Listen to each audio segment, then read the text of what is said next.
Now I want to call Francesca Marino. Francesca Marino is an Italian journalist who covers South Asia extensively. She writes regularly for the Lance Italian Review of Politics and some of the most prestigious Italian and Swiss media. Recently, she published a book, Balochistan titled Balochistan, Bruised, Battered, and Brooded. Now, so please welcome Francesca Marino. Good evening. I would like to set straight something without all what we said has a very different meaning. Okay, Balochistan is not a Pakistani region, is a Pakistani region born by treason and deceit, but Balochistan really is an occupied country, an illegally occupied country. Was born on treason and deceit because Muhammad Ali Jinnah was the lawyer of the Khan of Kalat when he signed the instrument of accession with the British government and bargaining for the independence of his state. Was illegally occupied because Pakistani army entered Kalat and forced the then Khan to sign the accession to Pakistan. Unfortunately or fortunately, Kalat was a constitutional monarchy. That signature, whether it has been taken with a gun, as they say, or by his willness, is worth nothing because the parliament should have ratified the decision of the Khan, and they refused twice till the parliament was dissolved. So, setting this clear, you will understand why Pakistan always behaved as a colonizer in Balochistan, with the uttermost disregard for the local population, starting policies since the beginning, denying Baloch the right to speak their language in schools or in official occasions, starting with this, and with all the rest. With years, Balochistan became the place where Pakistan hides his dirty secrets, where it did his nuclear tests, where it keeps nuclear weapons. It has, in Balochistan, there are more army cantonments than hospitals, and it is not difficult because there are very few hospitals. During the years, of course, at a point, people react. People reacted many times. This is the fifth time there's a reaction going on. It started when in 2007, Nawab Bugti was killed, an 80+ years old man who was practically lame, was killed by the men of General Musharraf that said that he was leading a revolt and killed in a cave. His body was never given back to his family, only his lenses, his glasses, and his wristwatch, which, after being bombed in a cave, did not have a scratch.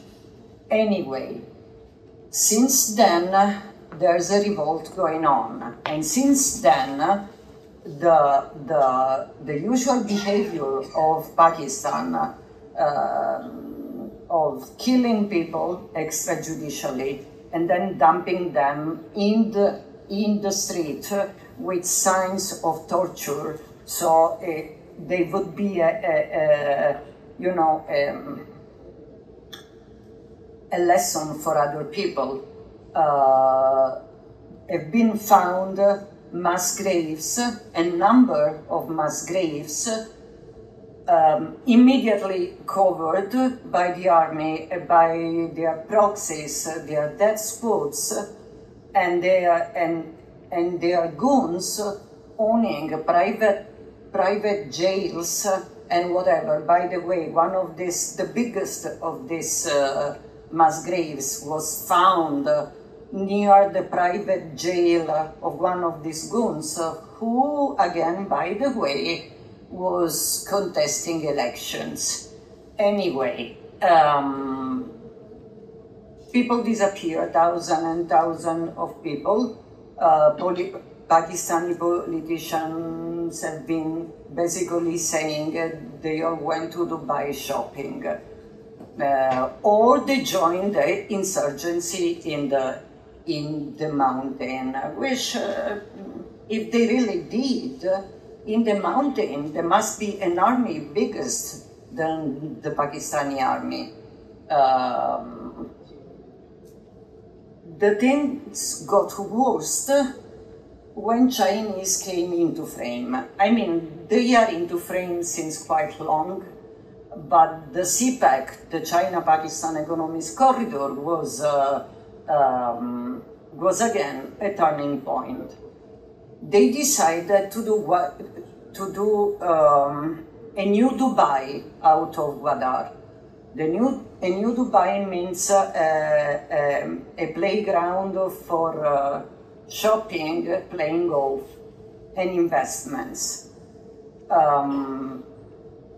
Baloch have been cut out not only by development, but materially from the access to clean water, to fishing, and to their basic freedom. Gwadar has been cut off from the rest of Balochistan. I wrote a number of articles researching on Gwadar in particular. It's too long here to tell you all the fellows owning the companies developing Gwadar, but it's an interesting reading. Is half army people, half Chinese linked to the Chinese state. The longest, not technically part of the CPEC, but one of the oldest investments of China in Balochistan are the mines, Sindak and Dadar. Again, exploitation of resources. Baloch have no access to any kind of development.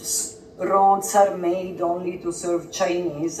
Plus, and again, it's too long to be said here, all the overmining, open-air mining, and other pleasant things like smuggling of rare minerals also through Karachi. All this has been documented, but of course nobody cares. And nobody cares also actually of the Baloch human rights conditions, because Pakistan has a kind of impunity, and impunity because of the geopolitics of the past 20 years, 20 plus years. Because the Baloch recipe, kill and dump, enforced disappearances, extrajudicial killings, and now, in the past few years, has been applied to the rest of Pakistan too, to Pashtun, to Sindhi, to Kashmiri, and well, they did not stop to claim they want to free Indian Kashmir. Oh yay! They want to free Indian Kashmir to make people disappear there too, most probably, but what else? The thing is, they are doing it, everybody knows they are doing it, but what the rest of the world does is not highlighting the human rights violation of a failed state like Pakistan. No, they go on asking for financing Pakistan because poor kids, they are the first victims of terrorism. Terrorism they bred. Terrorism, what they call terrorism, are simply people asking for their rights. In any other country of the world, they would be helped, they would be supported by activists, by, you know, human rights organization, not Baloch, because yes, somebody said it, it does not fit the proper narrative, meaning there's no white oppressor. And it does not fit also into the indigenous people, because Pakistanis are indigenous people too, so there's no way out. The only way out is to hold Pakistan responsible as a state according to international laws, which are the same for white, brown, blacks, yellow, ethnicity, whatever, international laws. Pakistan is a failed state. Pakistan is breeding terrorists. Pakistan uses terrorists. Pakistan illegally occupied Balochistan. Pakistan is oppressing 3/4 of its population. Till this problem is not addressed, the Balochistan problem will be there. Thank you.